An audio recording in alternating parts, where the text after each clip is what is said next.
Assalamualaikum warahmatullahi wabarakatuh.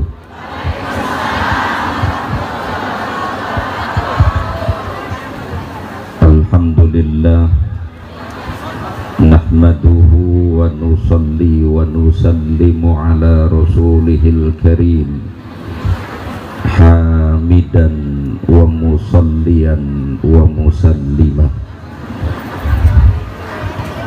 Hadratil mukarramin wal muhtaramin, para alim ulama, para asatid, bil khusus sahibul majlis, akhi fillah al mukarram wal muhtaram Kiai Haji Ahmad Fudali beserta seluruh keluarga,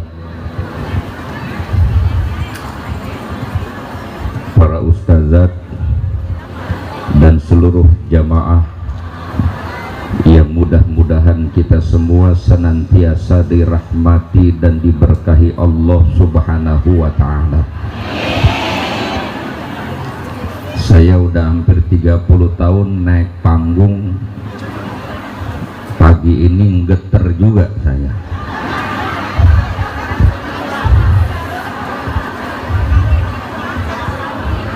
Geter juga saya ini, lihat emak-emak begini, banyak banget ini. Kalau kata orang Betawi mah guyek ini.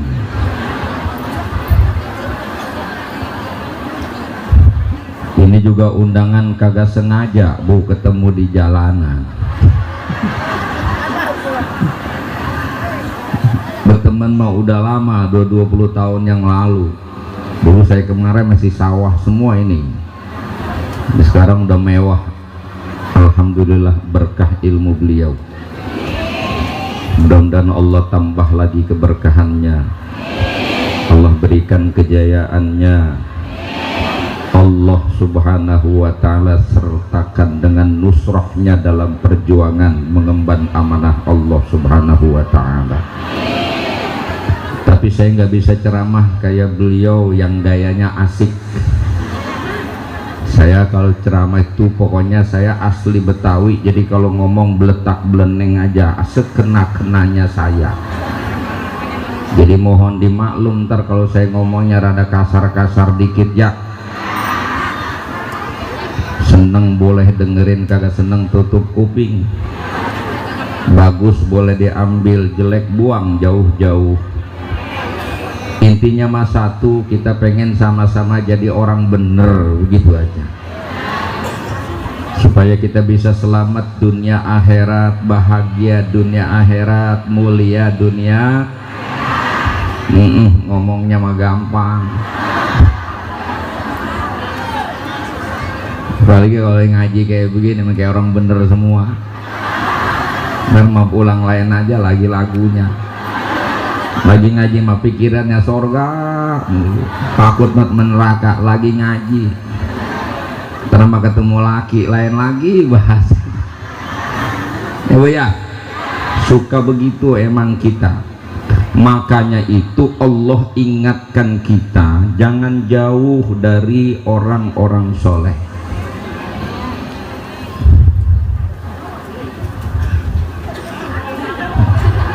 Menggeter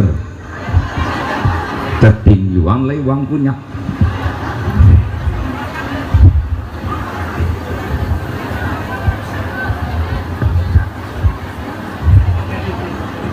Nah, alhamdulillah. Karena memang udah tua, jadi rada jarang.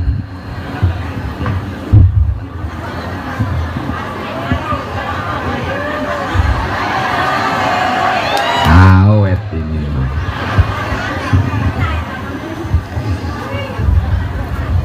Terus jadi Allah bilang begitu ayatnya, ya ayyuhalladzina amanu gitu.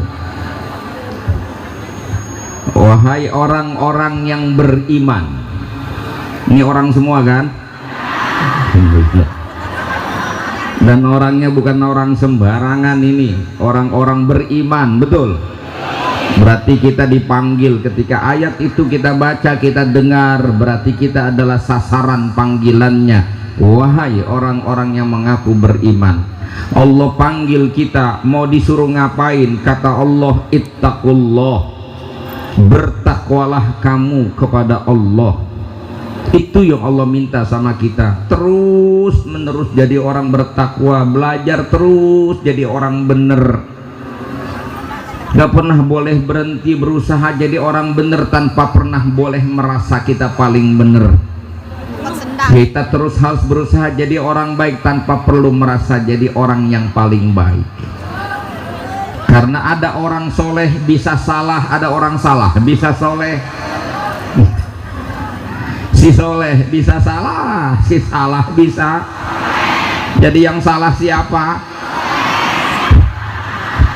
Yang salah itu adalah orang yang merasa soleh, atau orang soleh yang nggak pernah merasa salah. Bahasanya gampang tuh. Coba ulangin kalau bisa, pasang status ntar. Orang soleh bisa salah, orang salah bisa soleh. Yang salah siapa? Yang salah itu orang yang terlanjur merasa soleh, atau orang soleh yang selalu merasa benar, nggak pernah merasa salah. Siapa orangnya? Kita. Nggak usah jauh-jauh ribut sama laki. Siapa yang ngaku salah? Nggak ada. Padahal mah tahu diri kita salah, tapi gengsi nanya duluan. Ngaku. Merasa bener aja, merasa bener. Balik lagi ke ayatnya, bertakwalah kamu kata Allah. Dan Allah tahu kualitas takwa kita tuh fluktuatif, kalau bahasa ekonominya naik turun tergantung situasinya. Kalau lagi ngaji begini kayak orang bener, maka itu kata Allah apa? Wa kunu ma'as shadiqin, hiduplah kamu senantiasa bersama orang-orang yang telah membuktikan kebenaran iman mereka. Siapa mereka? Ini tafsir bil ma'sur namanya. Di ayat lain Allah bilang, innamal mu'minuna alladina amanu billahi wa rasulihi thumma lam yartabu wajahadu bi amwalihim wa anfusihim fi sabilillah ulaika humus shadiqun. Ngapa diem aja? Saya mah kagak bisa nyanyinya, udah begitu aja bacanya. Sesungguhnya orang-orang beriman itu adalah orang-orang yang benar-benar beriman kepada Allah dan Rasulnya, dan tidak ada keraguan sedikit pun dengan imannya itu, dan dibuktikan wajahadu, dan mereka berjuang, berkorban, bersungguh-sungguh di jalan Allah dengan mengorbankan amwal, harta mereka, wa anfus, dan jiwa raga mereka di jalan Allah. Kata Allah, ulaika humus shadiqun, itulah mereka orang-orang yang telah membuktikan kebenaran iman mereka. Kepada mereka lah kau selalu membersamai, jangan jauh dari mereka. Siapa mereka? Secara spesifik disebut dengan al-ulama al-amilin was-salihin. Dekat sama ulama, dekat sama kiai. Jangan jauh dari majlis taklim, ngaji yang raja-rajinan dikit. Kalau mak-mak saya udah jamin ngajinya rajin. Mak-mak kalau namanya ngaji udah kayak orang minum pel, sehari bisa 3 kali. Jadi aja dia mak, buat alasan mumpung bisa keluar.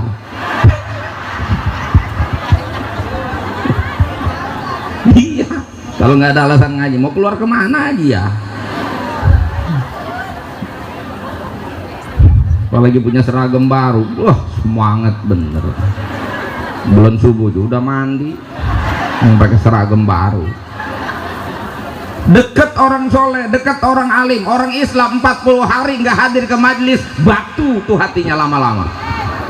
Jangan pernah jauh dari majelis, jangan jauh dari ulama, jangan jauh dari orang soleh. Ini kita orang awam, banyak hal yang kita tidak tahu.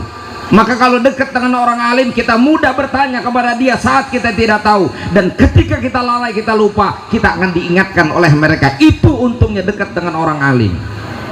Udah tahu kalau kita ini bodoh, banyak nggak tahu, begaul sama orang tolol, bego bareng kita. Betul? Si tolol sama si tolol jalan bareng, ya bego dah. Boleh kenal manusia sejagat raya ini, tapi jangan membersamai kecuali orang-orang alim. Yang kedua, orang soleh. Deketi orang soleh yang doyan sama ibadah, yang sudah senang sama kebaikan. Kita nih baiknya masih kadang-kadang, supaya terkondisi hidup kita jangan jauh dari orang yang sudah cinta dengan ibadah. Coba yang satu malas pergi ke Bandung berdua, kagak ada yang bayang, udah urusan. Betul? Tapi kira ada rumah makan mah berhenti. Mau ngapain? Gegares.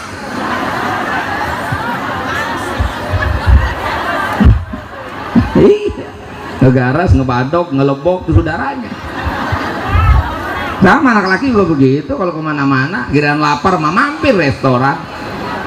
Alasannya apa? Tangki miring, kata sopir jalan jerorongan, orang perut lapar ya kudu mampir makan. Habis makan orang ajan, apa kata dia? Yuk kita sholat aja lu, kata temen yang satu rada mendingan dikit nih, kita sembahyang dulu yuk, mumpung udah ajan ini, kata dia. Udah entah juga keburu di rumah, gitu ngomongnya. Padahal kan gegaras juga keburu di rumah. Lu ngapa kalau makan pakai mampir, sembahyang pakai bilang keburu di rumah? Ngapa emang? Ini emang melondoyan, mau diapain? Maka kudu begaul sama orang berbestian tuh sama orang yang baik-baik. Iyalah. Supaya apa? Supaya kondisi hidup kita jadi baik. Ini kalau salah perjalanan hidup kita nih, la ya'ti zamanun illa wa ba'dahu syarrun minhu. Masa, zaman, waktu makin lama, bukan makin bener bu keadaan, makin rusak. Betul? Ini dunia nih, kalau ngomong Isra Mi'raj udah diperlihatkan oleh Allah tentang hakikat dunia ketika Nabi dalam perjalanan Mi'rajnya itu dihadang oleh ajuz, aki-aki nenek yang dandanannya menor, make upnya menggoda, padahal nenek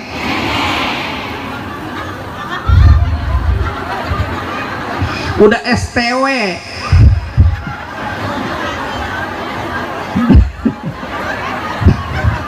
Oh, sekarang di TikTok STW mulu, ganjen-ganjen. Masya Allah, kalau anak muda kali rada ganjen, rada pantesan dikit lah STW. Nggak apa-apa kalau ganjen sama lakinya, jangan sama orang. Ganjen sama tetangga, diserobot RT. Ya, ibu ya. Di dunia kita hadapin salah jalan kita, kalau orang Betawi bilang melengso urusannya, nyimpang kita. Padahal doa kita 17 kali minimal dalam satu hari. Apa yang kita minta? Ihdinas siratal mustaqim, tunjuki, hantarkan kami ya Allah ke jalan yang lurus. Hidup kita mau menuju kemana? Maqasidul hayat kita adalah Allah subhanahu wa ta'ala. Jangan sampai kemudian kita terpenjara dan dikacaukan hidup kita oleh urusan-urusan dunia ini yang sebenarnya dia adalah mengandung tipu daya yang bisa menyimpangkan kita dari kebenaran. Ini dunia ini dahsyat daya tariknya, makanya jarang orang selamat dengan daya tarik dunia. Ini hari ini orang pada ribut, berisik segala macam, apa yang diurusin coba? Kan dunia mulu, jalanan sampai pada macet, emang apa? Kan urusan dunia melulu. Itu jalanan kalau zaman kerja, pergi kerja macet, pulang kerja macet, urusan apa coba? Kan urusan gegarasan, emang urusan apa? Negara menegara perang, urusannya apa coba? Urusannya gegaras, emang apa? Laki sama bini para berantem, urusannya apa coba? Emang jauh dari situ? Emang otaknya nggak jauh dari situ? Cuman bahasanya doang yang beda-beda.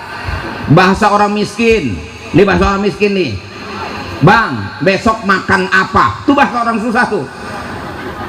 Mengapa neng? Beras habis. Itu bahasa orang Kalau bahasa orang kaya, bang, besok makan di mana? Itu bahasa orang kaya. Udah bosan makan di situ, pindah dong bang. Masa di situ melulu? Bahasanya pejabat beda lagi. Bininya ngomong malam-malam, bang, besok makan siapa? Ya begitu.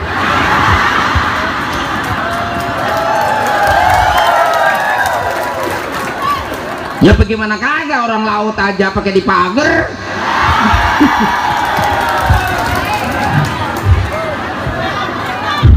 Dia daya tarik dunia sampai kayak begitu.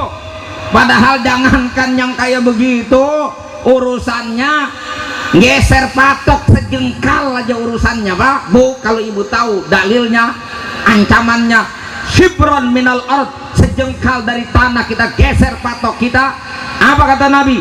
Tawwaqahullah bisabi aradin. Nanti di hari kiamat dikalungkan tuh lehernya dengan 7 lapis bumi. Sejengkal di sini ke sono panjangnya berapa? 100 meter di sono kali sejengkal. Itu baru lebar dan panjang. Dalamnya hitung dewek. Jangan bilang kecil.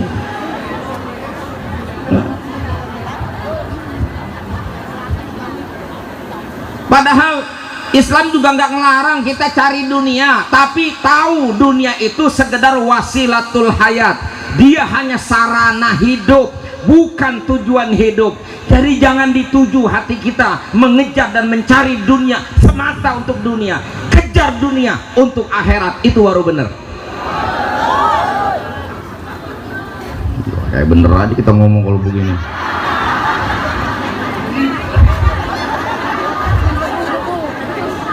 Iya, kudu begitu memang. Ini kita hanya lupa sama maqasidul hayat. Kita hanya sibuk dengan wasilatul hayat, mencari dan mengejar sarana hidup, lupa akan wajibatul hayat. Kewajiban kita dalam hidup ini itu apa? Yang pasti udah digariskan. Perintah harus ditegakkan, larangan harus dipatuhi. Kan begitu namanya wajibatul hayat. Tapi gara-gara urusan dunia, larangan tinggal larangan, perintah tinggal perintah. Sholat saja disuruh sholat, bandelnya minta ampun. Kau udah berhadapan dengan urusan dunia. Ya, ngawinin aja suka ada yang kagak sembayang. Ada yang begitu, ada. Ngundangnya pakai orang bener, pakai bawa Tuhan. Ini kan undangannya begitu, ibu baca sendiri undangan ibu. Pakai bismillah lagi di depannya. Bismillahirrahmanirrahim. Assalamualaikum WRWB. Dengan mengharapkan rahmat dan ridho dari Allah Subhanahu wa Ta'ala, kami bermaksud melaksanakan resepsi pernikahan putra putri kami yang insya Allah akan kami laksanakan pada tanggal sekian, hari Sabtu malam Minggu, tanggal sekian malam sekian, jam 10 sampai selesai. Alamat ini belakangnya. Besar harapan kami kehadiran Bapak Ibu saudara sekalian. Atas kehadirannya kami ucapkan banyak-banyak terima kasih. Wassalamualaikum WRWB. Begitu kan depannya begitu, dengan mengharapkan rahmat dan ridho Allah. Keren nggak bahasanya? Islami banget. Begitu pesta, dohor lewat, asar lewat, maghrib los, isya udah nggak bisa bangun. Rahmat ridho yang mana ente mau cari? Bang rahmat, bang ridho bisa nyampe kalau ada waktunya. Tapi rahmat dan ridho Allah nggak ngarep, gimana bisa ngarep ente? Kan ada aturannya, orang nyari dunia bukan dilarang dalam Islam, ada perintahnya. Fantasyiru fil ardi wabtagu min fadlillah. Nyari duit silakan. Wong kita semua juga butuh duit. Emang siapa nggak butuh duit? Semua orang butuh duit. Silakan kau cari, tapi yang bener dong. Kotak amal aja di masjid yang lewat itu kotak amal aja minta duit, emang kotak amal minta doa? Agak.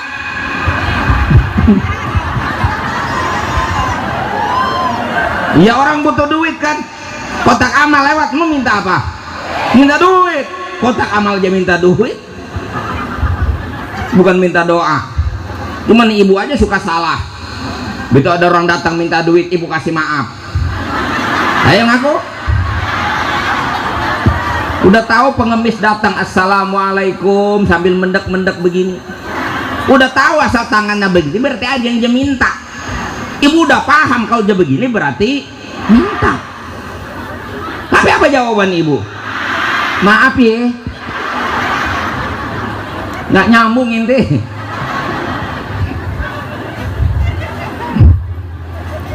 Itu yang tawa begitu kayaknya dia itu orangnya tuh.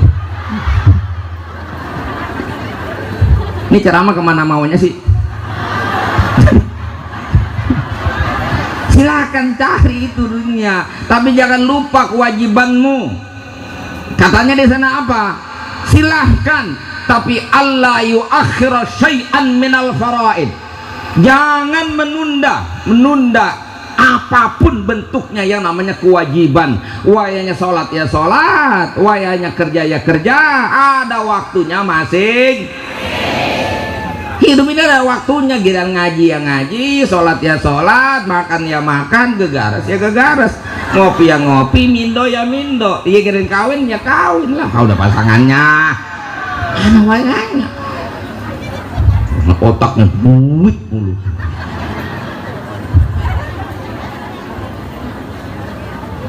Yang kedua, Allah yu'diya ahadan li ajlil kasbi. Jangan nyakitin orang, jangan ganggu orang hanya gara-gara usaha. Niatnya usaha tapi ganggu orang, merugikan orang, apalagi nyakitin orang, apalagi ngambil punya orang, apalagi nilep punya orang, apalagi bohongin orang.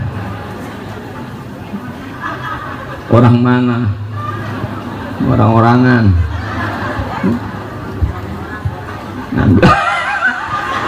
Ngambil suami orang. Sebenarnya nggak ada istilah ngambil suami orang, nggak ada. Ibu asal tahu itu mah bahasa TV. Bahasa TV yang namanya pelakor tuh bahasa TV. Nggak ada pelakor, nggak ada. Nggak ada yang namanya pelakor tuh, nggak ada. Orang dibilang selingkuh, kalau saya kan punya istri, lalu saya godain bini orang, boleh dibilang selingkuh. Tapi kalau saya godain janda mah nggak selingkuh. Selingkuh dari mana? Lorong hak saya bukan dari ibu, dari Allah. Allah yang kasih haknya. Fankihu ma tobalakum minan nisa matna wa thulatha. Siapa yang ngomong? Kan Allah yang suruh.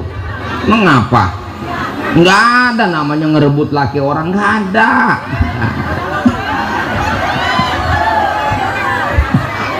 Ini korban TV semua ini.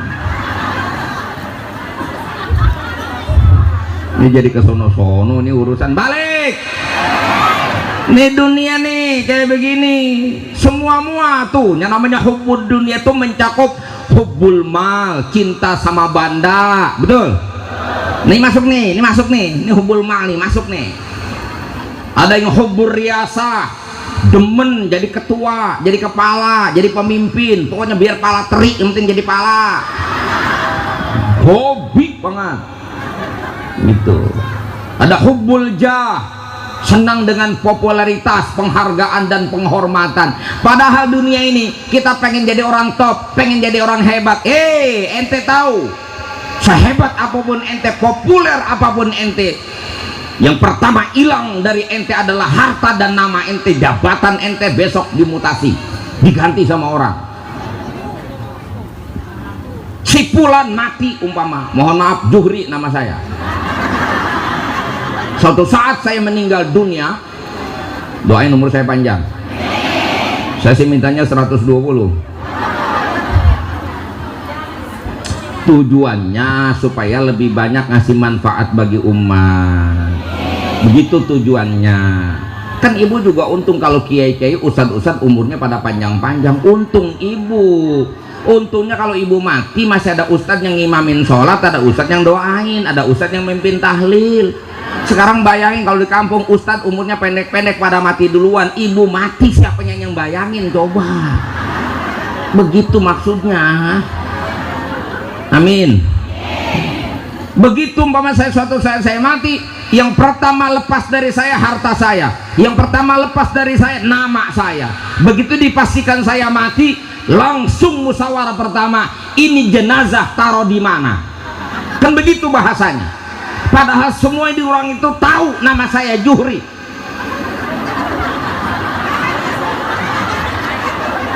Musyawarahnya nggak ditanya ini Juhri taruh di mana, enggak, langsung berubah, ini jenazah taruh di mana. Itu kan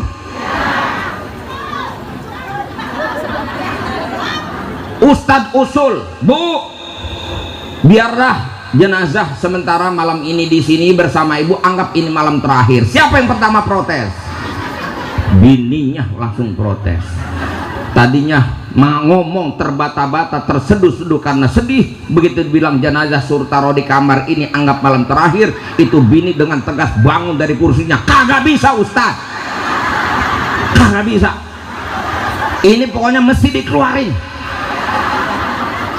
Ustaz tanya taruh di mana Bu, terserah mau taruh di mana kek, di gerasi juga nggak apa-apa.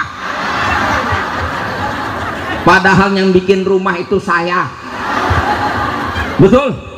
Kepemilikan pun belum pindah, secara aktenya belum dirubah namanya, masih atas nama saya. Udah diusir saya, dan yang ngusir nggak lain bini kita sendiri. Tuh dunia Pak, sadari, makanya pikir alus-alus.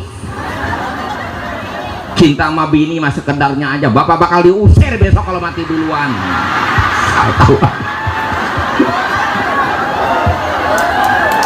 Lu kenyataan ini mah, betul. Tuh dunia itu sekejam itu. Ih, masya Allah. Banda harta ya lepas. Dalam kitab Farhatun Nufus, sarah dari Tajul Arus, dikutipkan riwayat, maluka ma qaddamta wa ma akharta liwarithika. Hartamu yang sebenarnya adalah yang kau gunakan, yang kau manfaatkan, sementara yang kau simpan, kau kumpulkan, kau tinggalkan itu untuk ahli warismu. Statusnya bukan lagi milikmu, tapi pertanyaannya akan dihadapkan kepada dirimu. Oh, yang sayang sama Banda pulang mikir ntar lepas. Padahal selama ini nyari duit itu sungsang sumbal jungkir balik kaki buat pala-pala buat kaki, siang banting tulang malam banting bini, nggak ada capeknya nyari duit.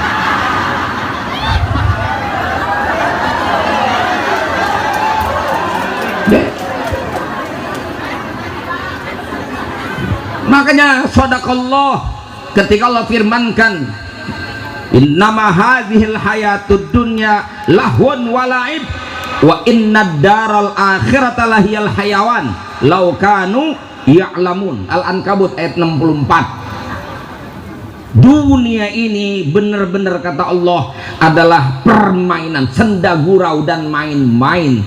Nggak perlu terlalu serius ngadepin dunia, santai. Yang serius itu akhirat.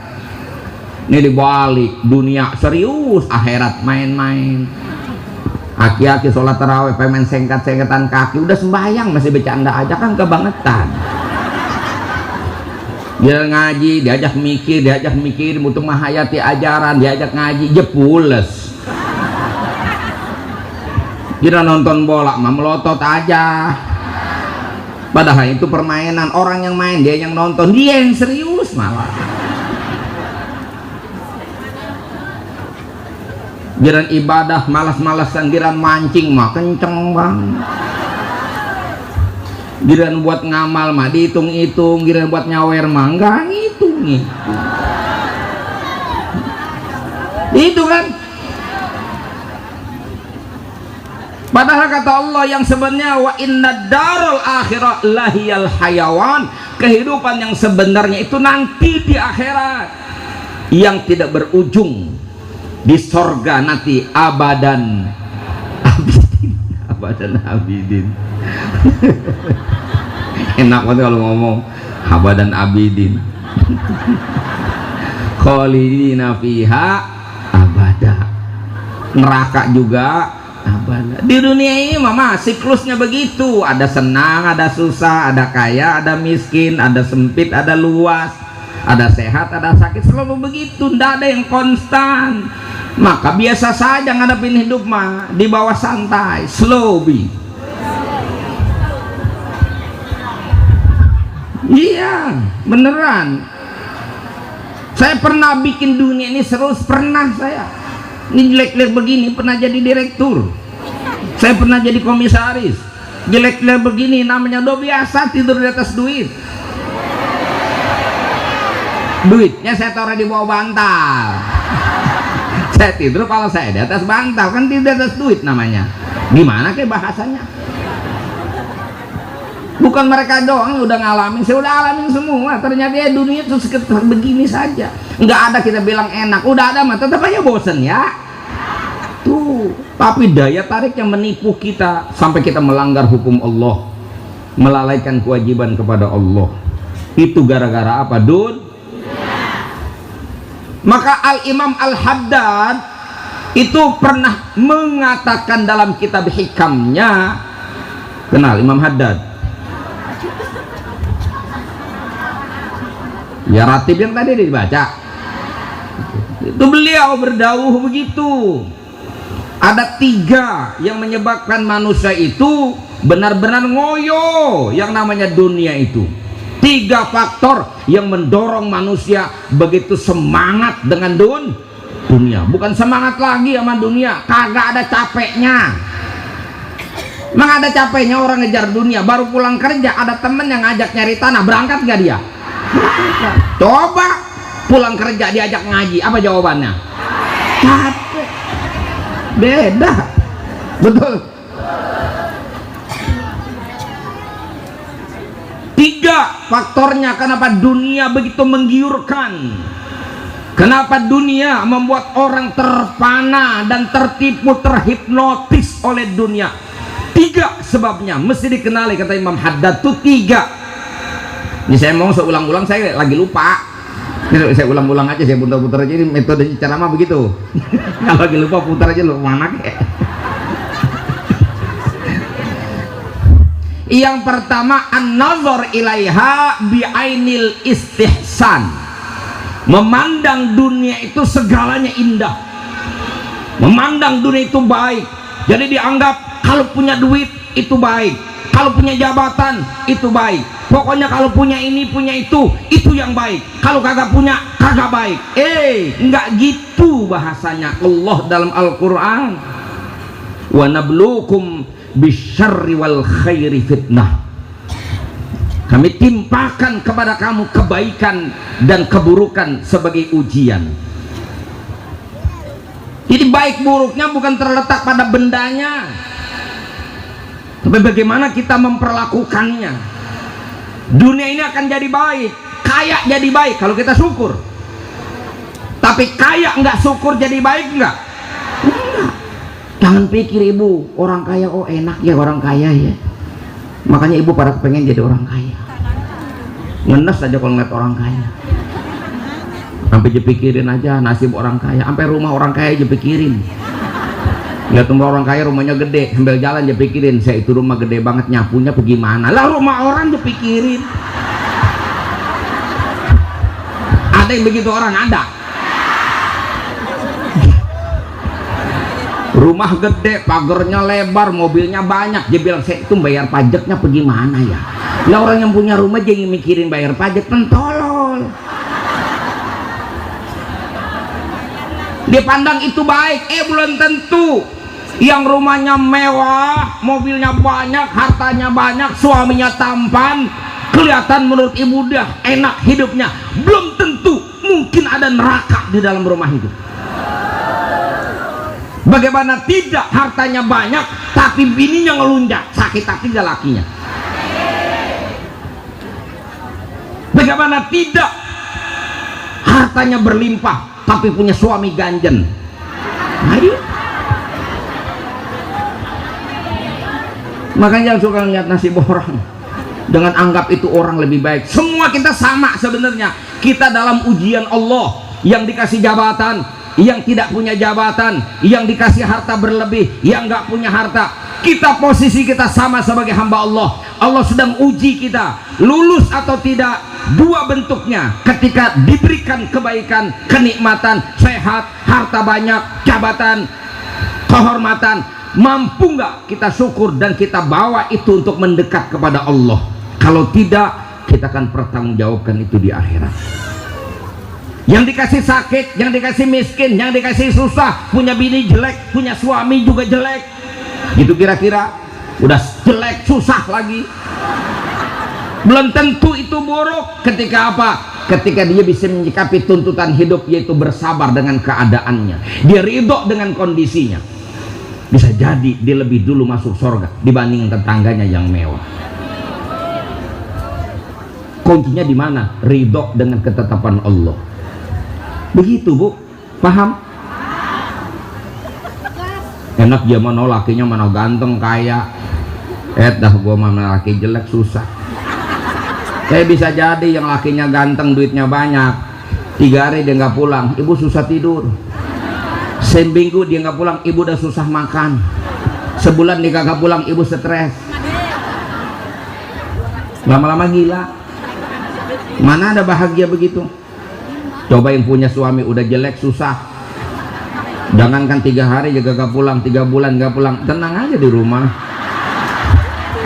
Ya orang jelek susah siapa yang menanggapin ya? Makanya bininya aman, bikin gemuk aja bininya. Lah di akhirat juga sama, ntar ditanya sama-sama, pertanyaan sama. Orang kaya ditanya itu, orang susah juga ditanya itu. Ditanya min ainak tasabahu, dari mana kau dapatkan ini dunia. Orang kaya ditanya itu kudu jawab dari A sampai Z. Gagal jawab, wafima anfaqo, kemana makainya, dia mesti jawab. Salah-salah gak bakalan selamat. Makanya Nabi Isa bilang apa? Orang kaya untuk masuk surga lebih sulit daripada onta masuk lubang jarum. Ayo lo, ngerentek jadi orang kaya lo, enak aja. Maksudnya masuk surga bigo ini hisab, pasti orang kaya dihisab dulu, pasti dihisabnya, namanya dihisab, dicek semua, repot urusannya. Giliran orang susah ditanya, dihisab, tanyanya sama, dari mana kau dapat, jawabnya sederhana, kuli Tuhan, selesai. Lulus kan? Lulus. Wafi manfa kok, kemana makainya? Mana makan aja pas-pasan. Lulus surga. Hidup orang susah.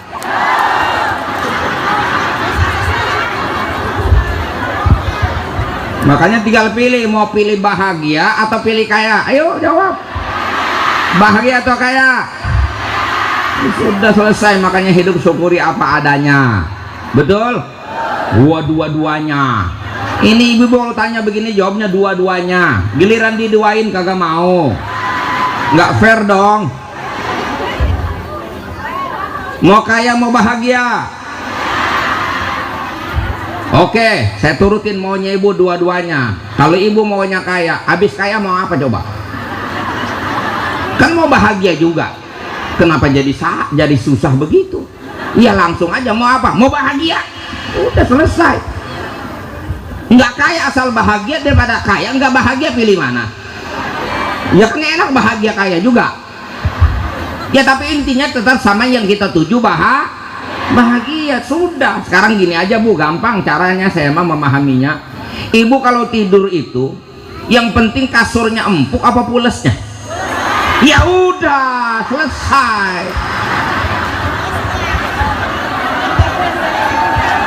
Gampang kan?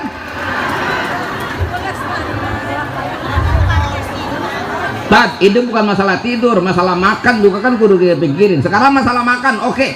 Ibu kalau makan yang penting makanan enak atau enak makan? Ya udah. Yang penting mah masih enak makan. Orang kalau masih enak makan, apa aja makan juga enak. Tuh lihat santri di Kobong, makan apa juga enak. Kerak aja, kerak nasi diaurin garam gurih. Ini kan produk kerak semuanya ada di sini. Sekarang aja pada belagu gaya hidup. Tuh orang kaya bisa beli makanan enak, tapi orang kaya nggak bisa beli yang namanya enak makan. Enak makan bukan milik orang kaya, enak makan milik orang sehat. Badan kalau dia sehat makan apa juga enak. Jangankan makan kacang goreng, biji asam kita kalau letak gurih kalau bisa. Betul? Orang kaya bisa beli makanan enak karena duitnya banyak, tapi orang kaya nggak bisa beli yang namanya enak makan. Enak makan bukan milik orang kaya, enak makan milik orang lapar. Ya orang kalau lapar makan apa juga. Sekarang saya mau tanya, yang kemungkinan lebih sering lapar tuh orang kaya apa orang susah? Hidup orang susah.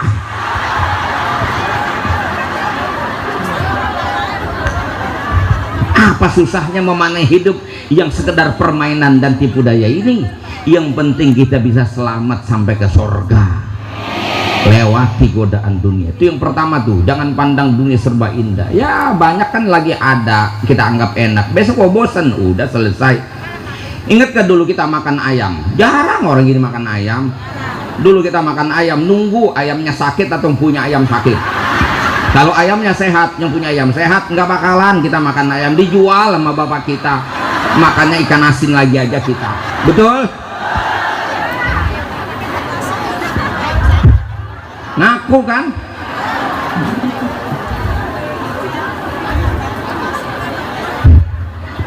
Saya ingat dulu miara gerame, miara ayam tuh gerame kalau sehat nggak dimakan kita, makan gerame yang udah ngambang. Yang ngambang diserok itu udah bau-bau dikit digoreng. Telur juga begitu, yang ditetesin dikeker, oh ini nggak bakalan jadi. Sama emak kita digoreng, mending goreng setelur-telurnya. Segala dedaunan apaan tahu dia masukin, satu telur buat 8 orang. Kita biasa-biasa aja hidup bahagia, betul? Makan anggur, dulu makan anggur nih khusus di Jakarta Betawi, orang makan anggur nunggu mau mati. Kalau udah berobat sakit kemana-mana kagak sembuh-sembuh, dibeliin anggur. Asal udah makan anggur nggak boleh tinggal jauh-jauh, seminggu mati dulu. Sekarang anggur saya hampir tiap hari bulan Maulid sama Mi'raj begini, berkat parasel, anggur, jeruk, segala macam buah-buahan. Anggur sekarang di rumah saya udah kagak dimakan sama bocah, udah main gundu. Tuh dunia segitu doang. Yang punya rumah bagus senang punya rumah bagus, baru ntar mau udah lama bosen. Begitu seterusnya. Dulu juga sama lakinya sampai bilang aku tidak bisa hidup tanpa kamu. Begitu nikah, ternyata ada yang lebih baik dari kamu. Dunia, betul? Emang mau ketipu terus? Orang cerdas nggak boleh ketipu terus sama dunia. Yang kedua, kenapa orang gemar sama dunia? Ta'zimun nasli arbabiha. Manusia cenderung menghargai dan menghormati orang yang menguasai dunia. Orang yang punya pangkat dihormatin, orang yang punya kekayaan dihargain. Dan orang kaya mah, orang kaya bohong aja orang percaya. Tuh orang susah mah ngomong mulu, aja bener orang kagak percaya. Maka kalau susah jangan banyak ngomong. Cuma orang kagak percaya mentek. Jadi orang susah udah jangan banyak ngomong, diem-diem aja. Nanti ngomong pakai dalil apa, orang susah mah kagak mempan. Coba orang kaya ngomong, sekali dia ngomong itu semen 100 sak, pindah dari sini ke sono, pindah. Semen 100 sak, nggak pakai ilmu kanuragan, ditaruh di depan situ. Kata Ustadz Padoli, hei santri, itu semen tolong sebegitu doang tuh, pindah tuh semen tuh, setengah jam langsung ada di pojokan sono, sakti. Coba orang susah, tong pindahin, apa lu nyuruh-nyuruh, gua potes jari lu, begitu. Betul? Itu makanya kenapa orang semangat mencari dunia, karena pengen dihargai. Ya Allah, itu pandangan dunia ibu, jangan tertipu, itu pandangan palsu. Orang dihargai karena hartanya, berarti bukan orang yang dihargai tapi besok dia jatuh susah orang kagak mau nanya. Kita kalau lagi banyak duit, banyak saudara pada datang ke rumah kita, dapat gusuran semua dari ujung kulon, ujung wetan nyampe ke rumah kita. Ujung-ujungnya ngaku-ngaku sebagai saudara, bahasanya keren banget. Kamu itu sama saya sebenarnya kalau dibarisin masih sebaris, begitu ngomongnya, bisa banget. Ujungnya apa? Minjem duit. Pejabat dihormatin, dihargain, dikawal, besok udah mantan, siapa yang mau ngawal dia? Tipu lagi kita. Tuh dunia. Dan yang ketiga, tawahumu alla qiwama biduniha. Ada estimasi orang, ada opini yang berkembang bahwa urusan nggak akan beres kalau nggak ada duit. Kan suka begitu bahasa kita. Kata ibu-ibu, gimana bahagia bang nggak punya duit? Duit nggak bikin ente bahagia. Banyak orang tersesat hidupnya gara-gara punya duit. Saya pernah ketemu di satu daerah, saya datang undangan ceramah, ceritakan orang susah dapat gusuran, dapat uang miliaran, ama bang dia kagak percaya, naruh di rumah juga toko dicolong. Akhirnya dia bikin kasur, ditindiin sama dia, dibelanjain kagak, tiap hari ketakutan hilang, akhirnya stres mati. Yang aman malah yang nggak punya duit, kalau tidur nggak usah mikirin ini mikirin itu. Orang kaya mau tidur ngunci pintu pagar, ngunci pintu depan, ngunci jendela, ngunci pintu kamar, 4 yang kunci. Orang susah nggak mikirin ngunci pagar, pagarnya kagak ada, nyender di tiang pakai ngorok. Orang susah mah alhamdulillah. Makanya lebih baik tidur di atas tikar di rumah sendiri daripada tidur di kasur tapi di rumah sakit. Ayo, sempit rezekimu masih lebih baik daripada sempit napasmu. Masih bisa napas, itu mahal. Kaya kita, jangan ngitung duit melulu. Kalau masih bisa napas, masih enak makan, hidup masih terasa lega, nikmati itu. Jangan menyesali nasib, jangan memandang dunia, pandang akhiratmu. Nih saya pesan ibu, jangan suka ngotot sama suami. Kunci sorga ibu ada di suami. Jangan suka melunjak sama suami. Gara-gara urusan dunia kebembat pengen kayak orang-orang, akhirnya ngototnya sama suami, neken-neken suami, maksa-maksa suami. Kudu ada kata suami, sabar neng, digentak lakinya, sabar mulu. Dari awal kawin suruh sabar, sampai punya cucu masih sabar saja. Kapan sampai berhentinya ini sabar bang? Digentak laki, galakan dia, padahal mengaji mulu. Jangan pandang lagi dunia, sama-sama kita menuju akhirat, menuju sorga. Bilang sama enggak apa bang, kita miskin, selama Allah masih bimbing saya dengan taufik dan hidayahnya, sabar saya masih bisa, dan Allah masih berikan kita kehidupan. Cukup bagi saya abang di samping saya, tolong tuntun saya ke pintu sorga. Top bini kayak begitu ya bu. Nih saya ingetin lagi, makanya ibu saya bilang jangan terlalu ngotot maksa neken suami. Kalau ibu maksa-maksa kayak begitu, asal ibu tahu suami ibu juga punya kemauan. Ibu pengen punya emas, ibu pengen punya kebun, ibu pengen punya mobil, pengen punya rumah, pengen punya perhiasan, pengen punya HP yang mahal. Ibu paksa-paksa suami, asal ibu tahu kalau ibu kemakan ngotot, buru-buru ibu sadar suami ibu juga pengen kawin lagi, tapi dia tahu diri dia kagak ngotot. Kenapa? Karena dia tahu kemampuannya kagak ada, jadi dia mundur. Maka sebaiknya ibu pun mundur juga. Paham begitu? Udah, saya mundur juga. Assalamualaikum warahmatullahi wabarakatuh.